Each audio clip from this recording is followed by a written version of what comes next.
रात के 12 बज चुके थे और अजय अपने घर के कमरे में लेटा हुआ था।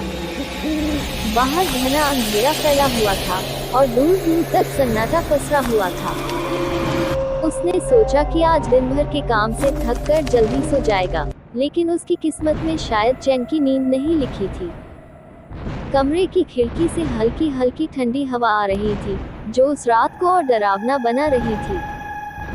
अजय एक छोटे से गांव में रहता था, जहां चारों तरफ खेत और जंगल थे। उसके घर के पीछे एक पुरानी हवेली थी, जिसे लोग शापित हवेली कहते थे। गांव के लोग बताते थे कि उस हवेली में कभी एक बड़ा परिवार रहता था, लेकिन एक हादसे के बाद वो जगह वीरान हो गई थी।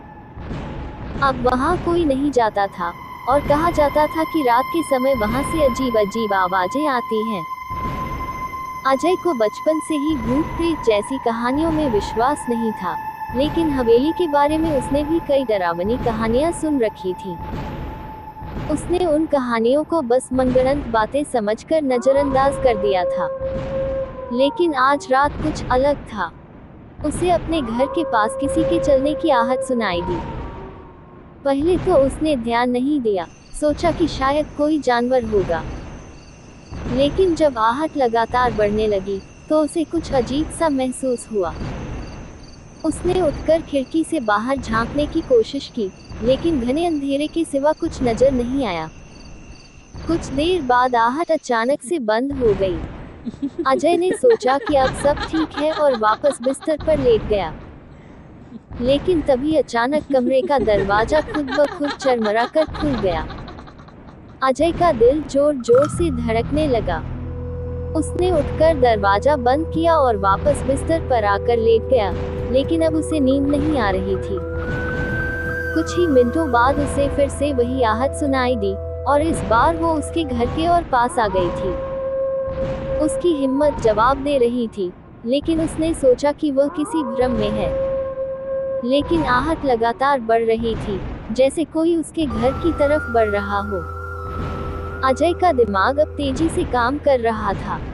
उसे अपने बचपन के वो किस्से याद आ गए, जो उसकी दादी सुनाया करती थी। कहा जाता था कि उस हवेली में एक औरत की आत्मा रहती है, जो अपने परिवार की मौत का बदला लेने के लिए हर रात भटकती रहती है। लोग बताते थे कि जिसने भी उसकी आहट सुनी, वो वापस कभी नहीं लौटा। अजय ने हिम्मत जुटाकर खिड़की से फिर से बाहर देखा, लेकिन कुछ नजर नहीं आया। अब उसकी सांसें तेज हो गई थी।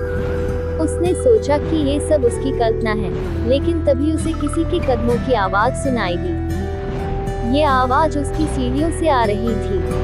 वह अब पूरी तरह डर चुका था। उसके पास कोई रास्ता नहीं था सिवाय इसके कि वह कमरे का दरवाजा बंद कर ले।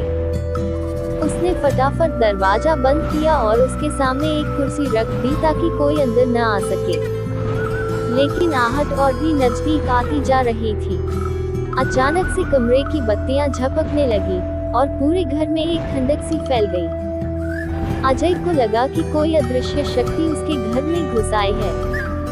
उसके शरीर में सिर से पांव तक सिहरन दौड़ गई।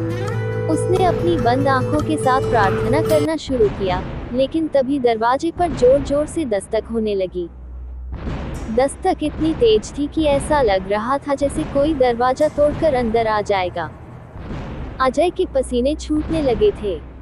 उसका दिल जोर जोर से धड़क रहा था और वो समझ नहीं पा रहा था कि अब क्या करे।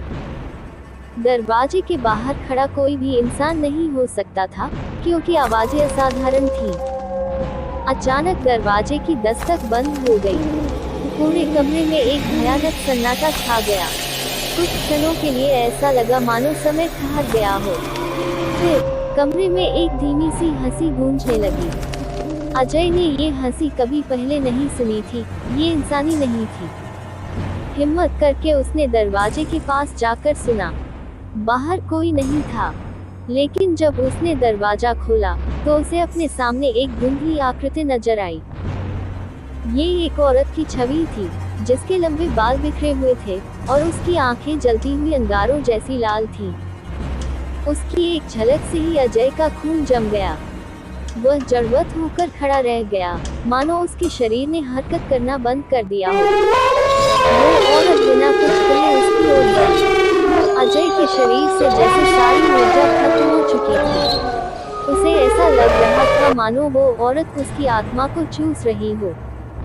अचानक कमरे की सारी बत्तियां बुझ गईं और घोर अंधकार छा गया। अजय को कुछ याद नहीं कि उसके बाद क्या हुआ। जब सुबह उसकी माँ उसे जगाने आई, तो उसने अजय को फर्श पर बेहोश पड़ा पाया। उसका चेहरा सफेद हो चुका था और शरीर ठंडा था। वह जल्दी से गांव के तांत्रिक को बुलाकर लाई। तांत्रिक ने आकर बताया कि अजय के घर में कोई बुरी आत्मा ने दस्तक दी थी और उसकी वजह से अजय की हालत खराब हो गई थी। तांत्रिक ने पूजा पाठ किया और घर को शुद्ध किया। कुछ घंटों बाद अजय को होश आया, लेकिन वो बहुत कमजोर और डरा हुआ था। उसने किसी को कुछ नहीं बताया, लेकिन उसके चेहरे की घबराहट से साफ था कि उसने कुछ ऐसा देखा था जो किसी सामान्य व्यक्ति के बस की बात नहीं थी। उस दिन के बाद से अजय ने कभी भी रात के समय बाहर झांकने की हिम्मत नहीं की। उस शापित हवेली की आहट की कहानी गांव के लोगों में फिर से फैल गई। अब उस हवेली के पास जाने की हिम्मत कोई नहीं करता और हर रात के 12 बजे के बाद लोग अपने दरवाजे और खिड़कियां बंद कर लेते हैं ताकि कोई अनचाही आहट उनके घर तक न पहुंच सके। वो आहट किसकी थी, ये रहस्य हमेशा के लिए अजय के दिल में छिपा रह गया। लेकिन एक बात तो पक्की थी, उस रात अजय ने जो देखा वो किसी आम इंसान का काम नहीं था।